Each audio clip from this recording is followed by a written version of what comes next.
Hi, my name's Hayden. This is day 6 of doing Leetcode until I get a job, and this is Leetcode 2551, put marbles in bags. Alright, so the problem starts out with us having k bags, and we're given a zero index integer array of weights, where weights I is the weight of the ith marble. We're also given the integer k, and k represents the number of bags. You want to divide the marbles into k bags according to the following rule. No bag is empty, so we have to have every bag full. The ith marble and the jth marble are in a, if the ith and jth marble are in a bag, then all marbles with an index between I and j are also in the same bag. And if a bag consists of all the marbles with an index from I to j inclusively, then the cost of the bag is the weight of the ith marble and the weight of the jth marble. And our goal is to find the difference between the maximum and minimum of the scores, and the score of distributing the marbles is the cost of all the k bags, and the cost was the weight of the ith plus the jth. So basically this is a two-part question. We have to find the minimum and the maximum scores of these bags. So just to get some extra clarification, if we want to do this toy example down here, if we have for an example, let's say that we do 1 and 3 in this bag and then 5 and 1 in this bag, what would our score be? Just to set some clarity here, this score would be 1 to 3, because we're including all the indices between 0 and 1, and then we take the edge values of 0 and 1 and add them. So this is a score of 4 here, and then likewise for here it's going to be 5 plus 1, so 6. So if we put the first two and the second two in, this leads to a score of 10. Alright, here's an example. Now we've got to break down the problem and try to solve it. So the first kind of observation that we can make is that we should look at it this way. Instead of figuring out which marbles to place, we should try and figure out where we should place a divider. So if that makes sense, instead of thinking, like, should I add the first two marbles to the bag? No, think about it as, I'm going to have k minus 1 dividers. Where can I place these dividers inside of the array? I can place a divider here, I can place a divider here, I can place a divider here. And this is k minus 1 dividers because if we place a divider here, that's 1, and then that's 3, 5, 1. Alright, so the new problem is, where can I place dividers in the array? And if we could figure out a way to score these dividers, that would make this problem significantly easier, and we can score these dividers. The score of a divider is actually just going to be the sum of the elements on either side. So if we place a divider at this position, it's going to have a score of 4 because this divider is going to add 1 on this, on the left side it's going to add 1, and on the right side it's going to add 3. So if we were to place this divider, it would give a score of 1 plus 1 and then 1 plus 3. So this divider would cost 2, 4, 6. And for the rest of this problem we can ignore the ends because they'll always be included. So we're just going to focus on what happens when we place a divider. So that's good. So first, let's pre-compute all of our dividers. That's the first stage. So how much does it cost for each divider? Alright, this is pretty easy. It's just going to be 1 plus 3, 4, 3 plus 5, 8, 5 plus 1, 6. How do we now use this information to get the maximum and the minimum weights?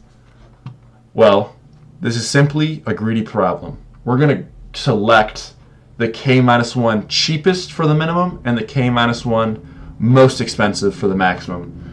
So in this problem, the min score is simply going to be equal to the k minus 1 smallest elements. K minus 1, in this case, is 1. So the smallest element. This will be 4. And this isn't the real minimum score. The real minimum score would add the n, so this would be plus 1, plus 1. But as we'll see, if we do the same for the max score, which is the 3 or the k minus 1 biggest elements, it's going to be equal to 8. And then we have to add the n's, plus 1. So this is a redundant operation. We don't need this. All right, cool. How are we going to get these elements? So we have to account for the situation where k is greater than 1, or k minus 1 is greater than 1, in which there are multiple bags. So we can actually do this with through 2 methods and a third additional one that we'll cover at the end. That gives us a great time complexity.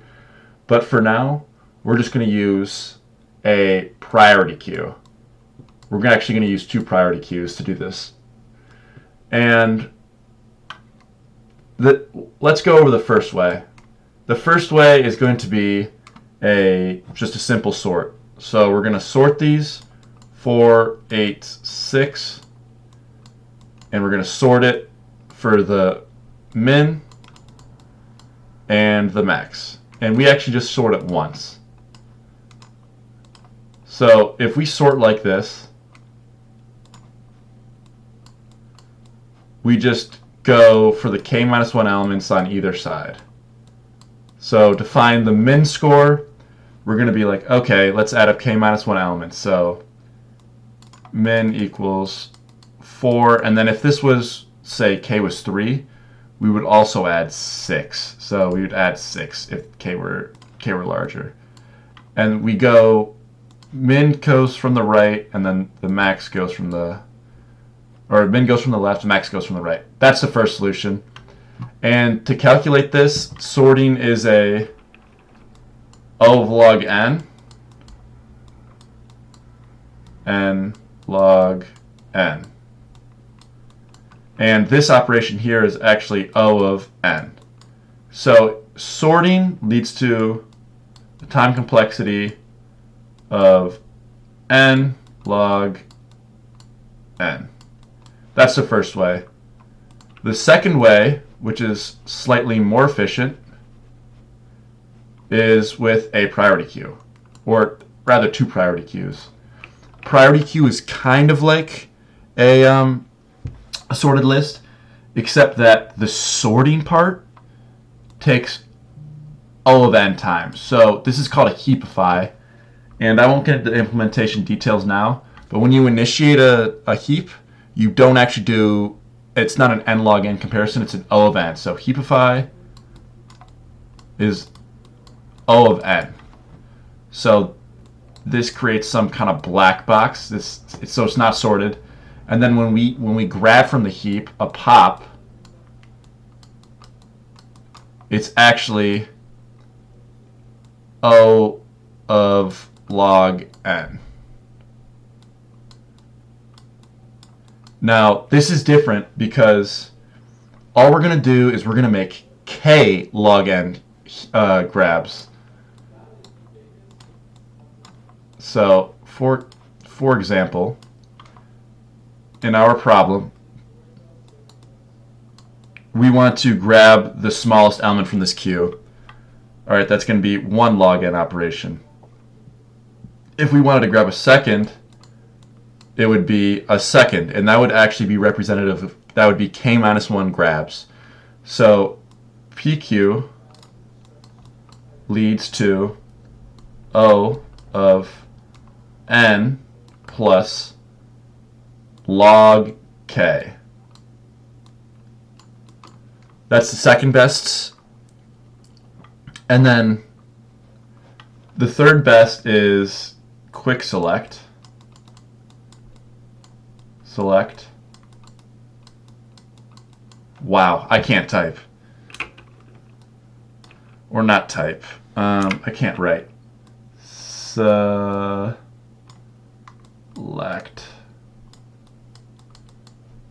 Quick select plus ACK. This is going to actually lead to an O of n time. So this method, instead of sorting, it's going to use a quick select algorithm. And I'm not going to get into the magic of quick select, but essentially, quick select will grab the nth element from an array. And this is useful. This is the nth element in a sorted array. So if I were to have an array like 1, 2, 3, 4, 5, and I did quick select 1,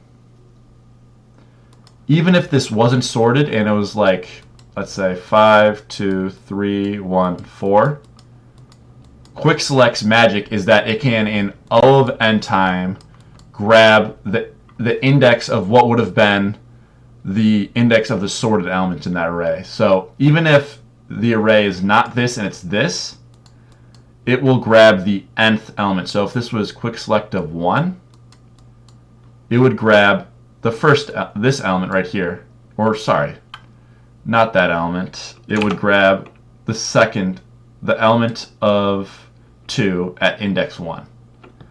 So that's the magic of quick select, and we can leverage this in a way, and we can leverage quick select, and then we can accumulate based off of that. So for the min queue, if we have, what is that? If we quick select and we get an element of, say, 4, and our divider costs look like this, and let's say k equals 3, we're then going to accumulate all elements that are less than or equal to the element that we selected. So in this case, we would select the excuse me. If k was 3, we would select the element 8, and we would go through and add all the elements that are less than or equal to 8 and cap that by k in case there are, like, let's say 2 8s. So this would go through, are you less than 8? Yes. Okay. Nums. And we're going to tally that, and then sum equals 4. Is 9 less than 8? No. 12 less than 8? Or less than or equal to 8? No. Is 8 less than or equal to 8? Yes. We'll tally again, and then we'll add 8. Oh, it looks like we've reached our breaking point because k is minus 3. When we break, if num is greater than or equal to k minus 1. And we see that that's true. Our sum is 12. So this would be the min score that we were talking about. So hopefully that all made sense. In essence, just going back through this problem, and then also our ands equals max minus min. So in essence, this problem is not about selecting what marbles to put in which bags. It's about where we want to place our divider. And if we can assign a score to these dividers, we can actually sort, quote unquote, these dividers based on that.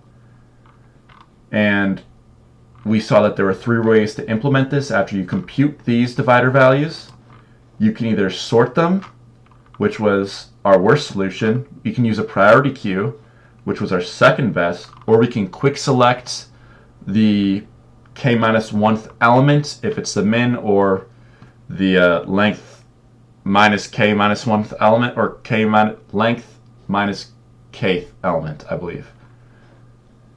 And then we can selectively accumulate based on that, and that gives us linear time complexity. And also, here is the code that I used. I implemented the heap queue because I don't think Python has built-in quick select.